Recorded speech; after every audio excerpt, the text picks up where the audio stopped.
Hey folks, Small Designs here. This is part 9 of the Tamiya 1/32 scale F-16 Fighting Falcon build. So as you can see since the last video, we have done quite a bit. We have the flaps on, we have the external tanks on, the tails on, and the cockpit work has been started. And if you look in the background, we have a new kit on the block. Get it? Block, F-16 block? Yeah, never mind, bad joke. Anyway, I'm going to be doing an inbox review on this model kit, just because on YouTube I couldn't find anything on, an inbox review of this model kit. And I've got to admit, I'm quite impressed what you get inside this box.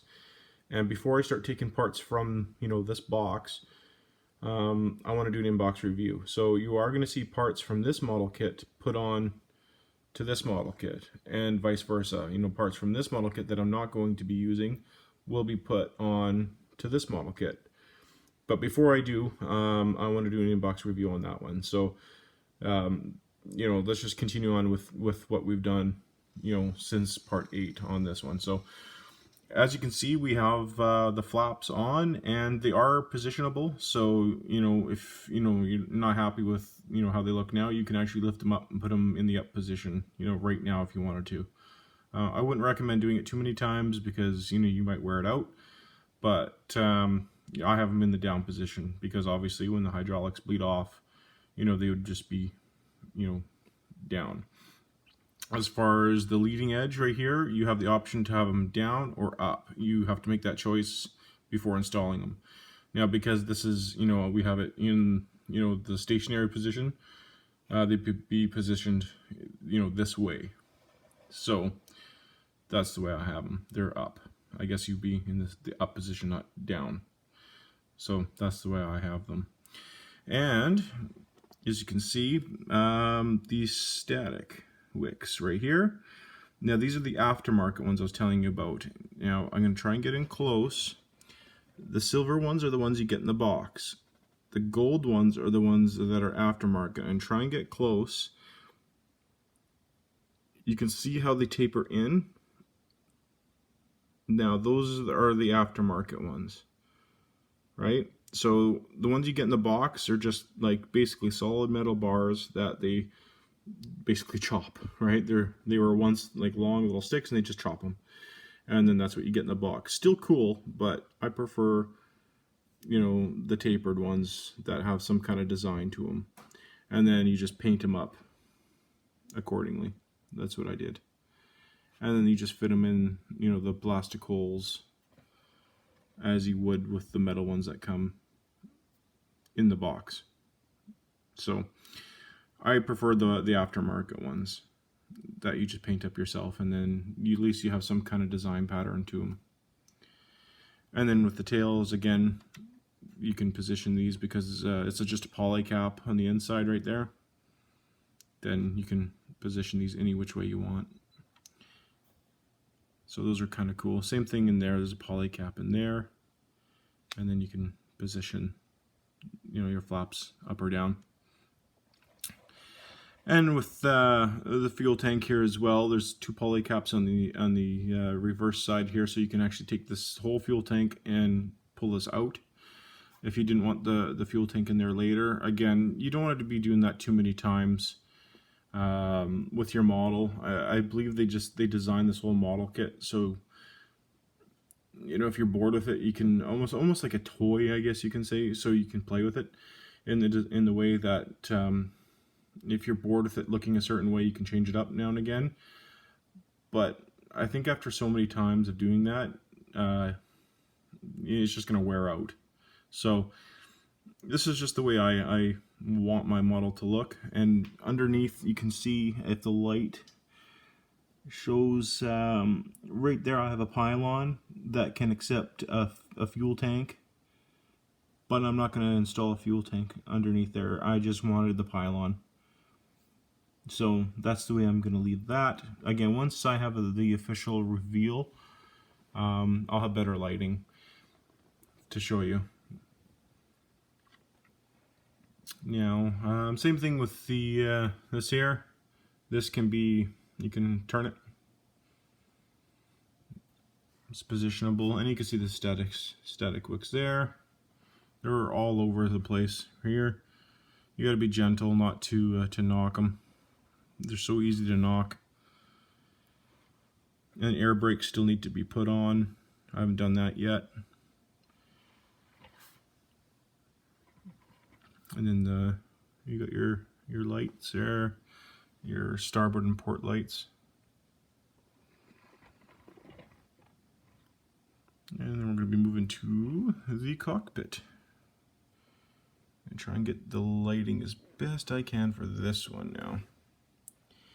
Now this is a mixture of painting and using the Edwards sets. A lot of it is actually painting because the Edwards set that comes with this, they only give you a little bit. And the rest you got to do by hand.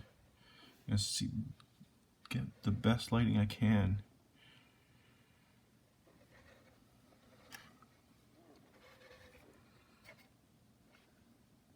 There we go.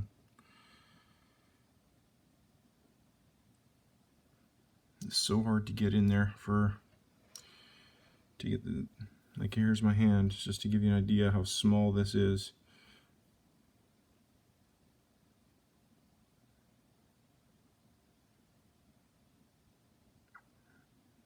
It's so hard to get focused in here. I'm going to give you some kind of idea for size. And like here's a tack, just to give you an idea how small. That's why I can't get in here to focus, because the camera just doesn't want to focus. So when you're dealing with, trying to detail this in person, I mean, you get, one little paint, like if you're taking your paintbrush and you get one little, knock of paint, your eye will see it and you go, oh yeah, that doesn't look right. But to get it on camera, that's a whole other, trick, right? But anyway, that's the cockpit, and that's been, the hardest part of all. That's about 2.5 days of work, all in itself, just to get the cockpit done. So it is turning out to be probably the most time-consuming part of the model so far, is just the cockpit. And I think it's turning out really nice. And then the injection seat, that's part of it as well. But that's I think it turned out really nice.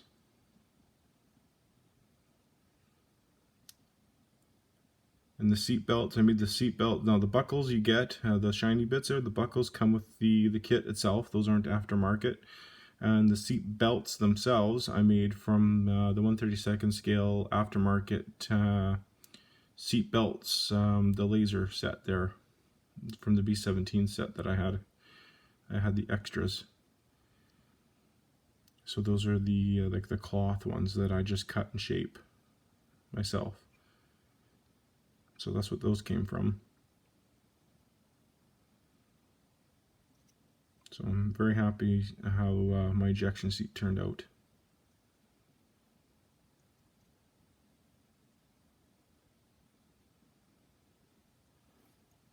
And here's the sidewalls of the F-16 cockpit. And those will just pretty much clamp on to the sides right there. And on the other side, now, had I installed those on right now and then tried to film this, you wouldn't be able to see, I wouldn't be able to film this for you. Now I did decide to go ahead and install the weight. This is what this is. This is the nose weight. I wasn't originally going to put it in, but because this is held in by screws, there's a screw there, and right behind here there's a screw. Most of this whole thing is held in by screws. Very little glue has actually been used in a way to hold this down. A lot of this has been screws. Now I did substitute it with some glue, but the model itself calls for very little glue to be used in the larger pieces. Like the tail here itself, like this here, no glue has touched it. It's just poly caps and, pressure, I guess, has been used to seat this in. Which makes sense, otherwise you'd have like potentially glue seeping through the bottom. And it's in there fairly well. I mean, it is a model kit. It's supposed to be sitting on a desk, no one's touching it, right?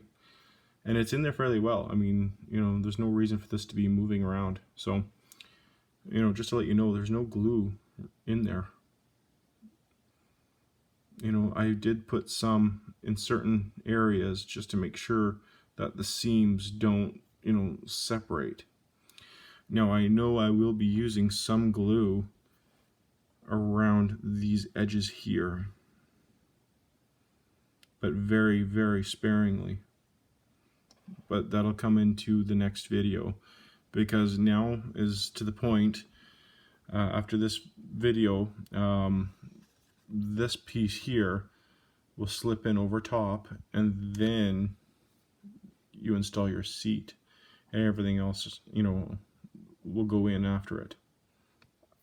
But I did go ahead and put the weight down for the reason of the screw, because otherwise this wouldn't line up right. This wouldn't sit right, if that makes sense, because everything is designed to sit level. So I just, you know, thought whatever, it's not going to hurt, you know, that being in there. So as you can see, it is really starting to look like, you know, an F-16 now. As soon as you place this, you know, in here, like so, I mean, it really transforms now into an F-16. You know, you put the little canopy piece on here and then the nose cone, you pretty much have yourself an F-16 at this point. So anyway, this video is running a bit long. I just really wanted to show you the progress we've made since the last video. And you know, you start slapping some decals on here, it's in the canopy, we have ourselves an aircraft. And soon we're going to be starting to do the engine on the outside. You know, we'll place it right about here or so.